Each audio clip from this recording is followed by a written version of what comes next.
Finalizamos mais uma semana, viemos agredir essa LTB e já sentimos, deixamos um spinning top. Estou com mais um indicador aqui, o OBV. O OBV também é um indicador de momento, assim como o IFR, explicando brevemente aqui para vocês. Ele indica como está a saúde do movimento em relação ao volume financeiro. Então perceba que a gente está fazendo topo mais alto no preço e o OBV ele está fazendo topo mais baixo. Isso não é um bom sinal, porém alguns sinais dos indicadores eles são atrasados. Tá? O indicador IFR ele apontou um rompimento de uma LTB, mas o OBV ainda não apontou esse rompimento. O que acontece é que o volume ele pode entrar depois que o preço deu um sinal mais claro. Olha só, temos a linha de tendência do OBV, o interessante seria ele fazer esse rompimento. Lá atrás, no fundo, antes da gente começar a alta, aconteceu a mesma situação. Eu estou até com essa linha aqui que eu tracei na época que o preço ele começou a subir. Então estava apontando uma divergência conforme ele foi subindo nesses patamares aqui. Ó. Perceba que a gente só foi ter o rompimento dessa LTB aqui no OBV tarde demais. Então o preço ele deu o sinal mais claro quando ele rompeu esses topinhos aqui. Ó. Esse candle aqui mais especificamente foi o candle que era o gatilho para compra de um swing trade, por exemplo, e o OBV ainda não tinha apontado, porém o IFR já tinha rompido, o rompimento foi bem aqui, o IFR já tinha mostrado esse rompimento. Então é interessante você às vezes acompanhar mais de um indicador para ter uma perspectiva geral do ativo que você está analisando. Bom, a gente fez esse rompimento da 20 e da 200, o que é muito interessante porque elas eram resistência aqui atrás, ela foi resistência aqui atrás, uma vez que foi suporte para o preço. Então resistência, resistência, e agora ela pode se tornar um possível suporte na semana seguinte. Vamos ver se o preço se sustenta aqui abaixo, próximo dessa LTB, para tentar fazer um rompimento e deixar nosso gráfico mais interessante para os compradores. Tá? Senão a gente volta para baixo do suporte, para baixo da 200 e da 20, e começa a cair para testar novamente o centro desse canal aqui, que é a região onde nos seguramos e também região de resistência.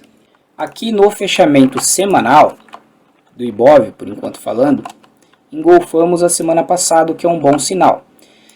No fechamento semanal da semana passada, a gente estava com um viés mais vendedor, perdemos a 20, e eu até comentei com vocês que se fosse continuar na queda, interessante seria ele fazer um pullback na 20 para aí depois continuar o movimento vigente de queda. Então ele fez um pullback, não conseguiu superar a média móvel de 20 períodos. O interessante para os compradores seria semana que vem superar esse candle aqui comprador e romper de vez essa 20 períodos aqui. Saindo desse micro canal aqui com uma espécie de bandeira nesse gráfico semanal. Lá no InFoot, ou IndFoot, não muda muita coisa o gráfico semanal, somente que a 200 está mais próximo, o que pode deixar o nosso gráfico um pouco mais complexo nessa região. Tá? Então, ideal também seria ele sair dessa região aqui superando a média de 20 períodos, senão a gente fica preso aqui nesse patamar. O gráfico diário não muda muita coisa do gráfico do Ibovespa. Vamos partir então lá para o gráfico intraday por enquanto aqui no 15 minutos. Tá? No 15 minutos. Eu estava com uma contagem de Elliott que eu tinha incluído um triângulo na análise anterior antes do rompimento. Então eu comecei a olhar aqui o 15 minutos e eu percebi que o início dessa impulsão que tivemos estava com uma onda 1 muito pequena e uma onda 3 muito desproporcional. Então o que eu fiz? Eu eliminei o triângulo, subi o tempo gráfico para 15 minutos e refiz a minha contagem de Elliott. Não mudou a direção do mercado, isso é o mais importante, mas eu considerei mais como um duplo 3, em que, brevemente falando, tive uma onda W, uma onda X e uma onda Y, tá? Sem rotular as subondas. Aqui, considerei uma onda 1, uma onda 2, a onda 2 terminou aqui, sendo que isso eu considerei um ABC e um flat running, correção plana corrida, uma onda 1 da 3, uma onda 2 da 3, uma onda 3 da 3, 4 da 3 e 5 da 3. Aí sim a gente fez uma onda 4, uma onda 5 e agora uma onda A, ou já foi nosso ABC aqui, mas por enquanto estou considerando como uma onda A. Essa foi a contagem que eu cheguei. Tá? Por que eu cheguei nessa contagem? Porque eu fiz algumas análises de canais, fiz algumas análises medindo a onda 5, sendo que a onda 1 teve esse tamanho, daqui até aqui. A onda 5 tem que ter aproximadamente isso, a partir do momento que ela começa a subir. Então bateu esse alvo aqui da onda 5, e a subonda 1 da onda 3, ela teve essa proporção aqui, ó. E a subonda 5 da onda 3, ela teve aproximadamente também o mesmo tamanho, ó. Pegando a ferramenta canais, conectando, para quem já leu o livro O Princípio da Onda de Elliott, conectando o fundo da onda 2 com o topo da onda 1 e o fundo da onda 4 aqui, você tem o topo da onda 3 e aproximadamente o topo da onda 5, que não teve força para ir até o final. Tá? Se você fizer alguns ajustes, talvez temos a onda 5 indo lá. Só pegando dessa forma, considerando que isso daqui foi um rompimento falso de onda 3, né, um exagero, você tem a maioria dos toques, esse primeiro toque, segundo toque, terceiro toque e o último toque aqui da onda 5.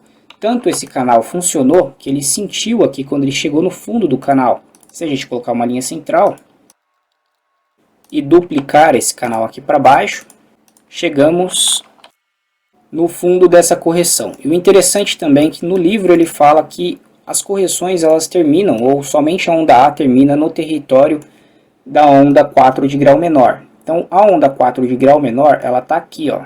Essa daqui é a onda 4 da onda 3. E a onda corretiva, essa onda corretiva que executamos no período da tarde, ela invadiu essa onda em tempo gráfico menor que os 5 minutos. Terminamos por aqui, tá? E aí mudamos o comportamento. Porém ainda o preço não buscou uma linha de tendência, pode não buscar, né? Mas não buscou uma linha de tendência um pouco menos inclinada, que é essa daqui, ó, com esse primeiro fundo que temos aqui e esses fundos aqui. Então podemos ainda buscar essa linha de tendência, nos aproximamos bastante. Então esse ponto aqui também é bem interessante. Tem vários fundos que sentimos já, demonstrando que essa linha de tendência ela existe, né? Então quando o preço chega aqui, ele é ejetado para cima. Outro fator interessante, quando o preço chegou nesse patamar aqui, eu estava de olho lá no gráfico do Ibov, gráfico diário. Eu acho que estava com o gráfico diário, ou o gráfico de 4 horas do Ibovespa, 240 minutos. E a gente estava tocando a linha de tendência principal, né, confirmando aqui no índice que tínhamos chegado no alvo de onda 5. E olha a divergência do IFR, topo da onda 3 com o topo da onda 5. Lá nos 5 minutos também é visível, deixa eu apagar esse OBV aqui. Ó, topo da onda 3 com o topo da onda 5, existe uma divergência, topos bem mais altos aqui no preço, o IFR não acompanhou, já estava sobrecomprado inclusive na hora que chegou nesse primeiro topo. Olha o segundo topo, a divergência também que tivemos com esse topo duplo. O preço fez topos iguais, levemente mais altos, e aqui topos divergentes, indicando que vamos cair, né? Vamos mudar o comportamento. Depois de ter executado uma subonda 1, subonda 2, subonda 3, 4 e 5 de uma onda 5. Esse topo duplo ele tem que se encontrar em região de resistência, né? Então ele não está aí por acaso. Você voltando para o passado, vou colocar um gráfico maior para ficar mais visível. Nós estamos em região de resistência. Essa máxima aqui, depois dessa queda toda do preço, é uma região importante, o índice sentiu. Olha aqui atrás, como essa região ela é importante, é um range de suporte e resistência. Então, o topo duplo ele está validado. E qual que é o alvo do topo duplo? O alvo do topo duplo é a distância percorrida. Ainda mais quando a gente perde uma média, por exemplo, de 20 períodos. O preço ele vem sendo sustentado pela média, chega aqui, perdeu a média móvel de 20 períodos. Depois dessa alta do preço, tocou na média, realizou um último movimento, divergência de IFR, perdeu a média de 20 períodos. Aí podemos confiar no movimento que ele vai executar o alvo do topo duplo. Então eu pego aqui minha média de toques e vou duplicar esse movimento. Para os mais conservadores, pega sempre em corpo de candle, que aí não tem erro. Pega o corpo de candle e duplica para baixo.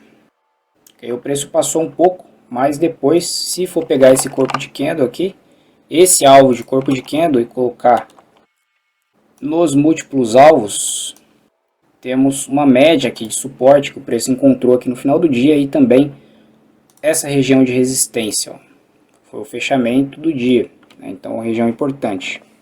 E a média aqui do suporte que o preço encontrou na média de 200 períodos. Pessoal, agora vamos lá falar um pouco dessas entradas aqui nos 5 minutos, para a gente ver quais foram os melhores pontos, quais foram as melhores entradas e onde estavam seus devidos stops, tá? Isso é muito importante. Bom, o índice ele abre aqui dentro dessa área de congestão do dia anterior, então aqui já tem um range que você deve marcar no início da manhã e aguardar o preço sair preferencialmente dessa região.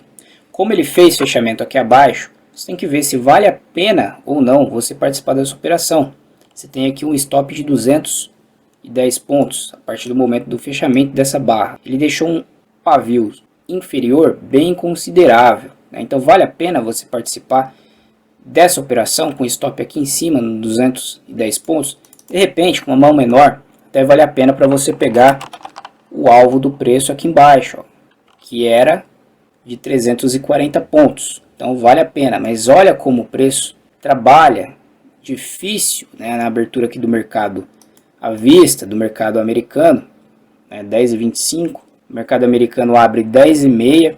Então aqui você ia ter dúvidas se o preço ia atingir o seu alvo aqui em 340 pontos, porque você tem essa região de suporte, você tem que confiar no movimento, né? Inclusive tem um aluno que perguntou, o Henrique Souza, abraço para ele, está assistindo essa análise, ele acompanha todas as análises.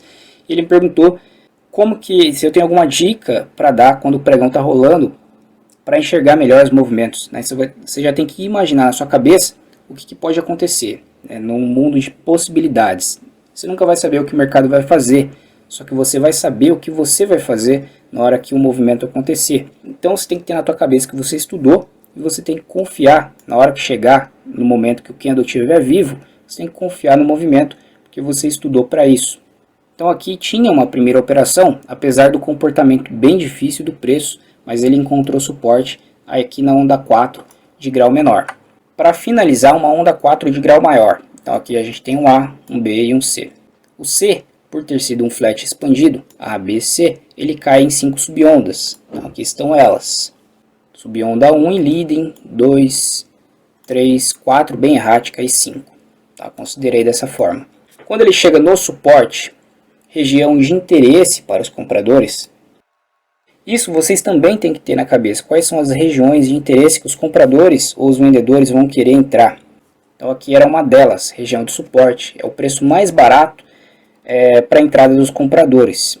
E se o preço romper uma LTB, pode ser traçado assim, se o preço romper essa LTB, eu posso considerar que tivemos uma mudança de comportamento. Apesar de que ele retornou para baixo da LTB, porém ele fez fundo mais alto. Então aqui ele fez um primeiro movimento, comportamento bem difícil, né? Bastante briga entre compradores e vendedores. Um segundo movimento, fez fundo mais alto. Nessa batalha que ele fez um primeiro movimento, rompeu um topinho anterior, fez fundo mais alto e começou a subir em direção à resistência. Você enxergando o candle vivo, você entende que os compradores estão ganhando essa batalha. Estou rompendo novamente, confirmando o rompimento da LTB. Se eu tenho a visão de Elliott, eu já tenho que estar esperando que vamos executar alvos desse micro pivô se eu romper esse patamar aqui. Não importa que a onda 5 ela vai até certo nível, né? Os alvos da onda 5 eles podem ser medidos de várias formas. Então ela pode ter o tamanho da onda 1, ela pode ter 161 da onda 4, ela pode ter 61 da onda 3. Mas para não ter erro, pega esse último pivô. Pega o último pivô e coloca o Fibonacci dentro dele. Nesse caso aqui que teve pivô dentro da onda 5. Então 61,8 está aqui no topo. Como ele rompeu 100%, você expande esse Fibonacci. Coloca o 50%. Como ele rompeu 100%, realiza uma parcial, né? O preço sentiu dificuldade, deixou pavio. Mas se você ainda está dentro do trade, expande para o 38,2. Máxima do dia. Você conseguiu aproveitar todo o movimento. Se você não saiu aqui, sai depois que o preço deixou o padrão aqui de nuvem negra. Para quem usa médias móveis, você percebe que ele se afastou bastante da média móvel. Ó. Se distanciou, né? O preço ele se distanciou da média de preço dos últimos 20 candles. Quer usar os múltiplos alvos? Dá para usar também. Pega esse range e usa. Tudo vai ter confluência, né? Alguns um pouco mais, ó. Foi lá no pavio, outros um pouco menos, mas vão ter convergência, porque suportes e resistências são ranges. Chegou no alvo, confirma, olha o IFR, né? Vê a saúde do movimento. Tem o IFR acima da linha de 70. Quando ele chegou lá no alvo, indica o que? O preço está precisando de uma correção. Né? 70, ele não vai muito além disso daqui. Ele corrige, só que ele pode corrigir de lado também. Não quer dizer que o IFR chegou a 70 que você já vai vender. Tá? A venda melhor seria onde? Enxergar que o preço fez divergência no IFR, com os topos aqui do preço. Fez um primeiro movimento de queda, sem volume, a segunda alta. Primeira alta com topo com volume expressivo, segunda alta sem volume. Veio em direção ao suporte, perdeu a média móvel de 20 períodos. Para quem é mais conservador, aguarda o preço perder o suporte e vende no teste que foi realizado com esse doji aqui. Ó. Doji fez o teste, fez o pullback, não conseguiu permanecer acima. Realiza uma venda com stop acima dessa região, um pouco acima ou aqui em cima, para pegar a expansão desse movimento aqui para baixo, tá? Em região de suporte. Dessa forma você confia no movimento. Beleza? Então, para mim, a melhor entrada ela foi nesse patamar aqui. Eu até cheguei a fazer uma entrada quando ele fez esse rompimento falso. Fui estopado no 0 a 0, né? Depois eu reentrei aqui quando ele fez esse rompimento para pegar esse alvo aqui de onda 5. Tá? Tem diversas formas de traçar, mas na dúvida pode usar também o pivô de alta. Para os mais agressivos, uma venda aqui depois que ele rejeitou duas vezes o topo duplo em região de resistência, mas o stop está muito caro. Esperar o fechamento dessa barra, você tem quase 500 pontos de stop, o mais viável é vender quando perde a média de 20 períodos aqui, por exemplo, uma forma um pouco mais antecipada, com stop aqui em cima, 240 pontos, ou depois que ele fez o doji abaixo do suporte, né, mostrando desinteresse sem força compradora, vende para pegar essa distância do topo duplo. Essas foram as operações que eu mais vi com clareza hoje. Tá? Depois desses movimentos aqui foi muito mais complexo, chegou aqui na região de resistência, né, final de tarde, até tem um volume comprador, seria um stop abaixo, porém o preço não evolui, né? Vai muito, comportamento muito difícil, para pegar 230 pontos não vale a pena, sendo que o teu stop está praticamente aí até inferior do que esse alvo do preço. Tá? Ele poderia ter se desenvolvido, mas sexta-feira à tarde, com volume abaixo da média de 20 períodos, é muito mais difícil. Beleza? Então essa é a análise de hoje, espero que vocês tenham um ótimo final de semana.